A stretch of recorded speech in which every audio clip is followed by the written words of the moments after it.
Le micro est allumé, comment c'était? Eh bien, c'est encore trop tôt, quoi, mais là, il y a des super moments, quoi. Moi, les moments que je préfère, c'est où j'ai aussi du plaisir, où je reçois aussi où c'est un vrai ping-pong, quoi, en fait. Où ça se fait vraiment en aller-retour. Hein. Et puis, il y a eu plein de moments. Là, les moments qui sont plus difficiles, c'est quand il nous dit, allez, prenez la photo, et tout ça c'est le plus... Dans le temple. C'était bien? C'était bizarre. Je trouve qu'il faut aller vraiment tout doucement, quoi, effectivement, dans des endroits comme ça, pour vraiment ressentir, pour pas en faire trop, pour être dans... Ouais. Qu'est-ce que ça t'a fait à toi? Hein? Qu'est-ce que tu as senti? Je me suis laissée envahir par la beauté aussi. Et puis, il y a eu des moments, oui, quand on a fait ensemble le cercle, ça devenait gai, quoi, en fait. Ça venait beau en même temps. Dans le temple. On dit en général, comme ça, en rencontrant les gens, avec le nez de clown, qu'est-ce que tu penses que ça permet? C'est génial. Ouais, non, c'est clair. Je vais toujours avoir un nez de clown sur moi. Ça, c'est dans ma poche. Ça, c'est clair. Après. Le nez de clown, tu penses? Tout. Enfin, beaucoup de choses. Par rapport pas au fait tout, de... non. Pas tout, mais. La différence, quand on l'a, le nez ou quand on l'a pas? Ben, on peut entrer dans les gens. Ils s'ouvrent beaucoup plus facilement. Il y a une ouverture qui est autre quand on a le nez que quand on n'a pas le nez. Ça reste d'où venez-vous, machin, que là, la question, elle est presque pas venue, quoi. D'où est-ce qu'on vient, comment tu t'appelles, ces trucs cons.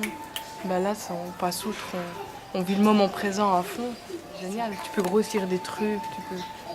Non, Clown aujourd'hui? Alors, eh bien, je me suis laissée porter et comme d'habitude, c'était très surprenant. Et voilà, donc à se laisser porter des rencontres et surtout un esprit de découverte.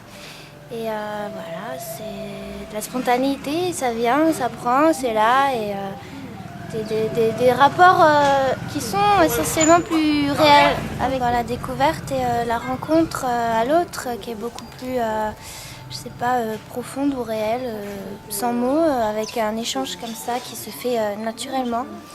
Donc c'est très fort. C'est plus naturel quand on met le nez, c'est ça? Voilà, c'est plus naturel. C'est établi sans barrière et c'est un contact d'être humain à être humain, c'est tout.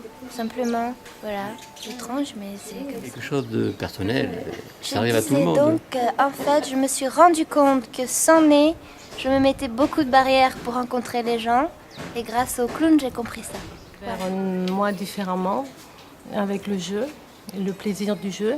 Je me suis rendu compte que les Indiens aimaient jouer et que la rencontre avec le clown est un moment pour eux et pour moi de partage, de rencontre et de jeu.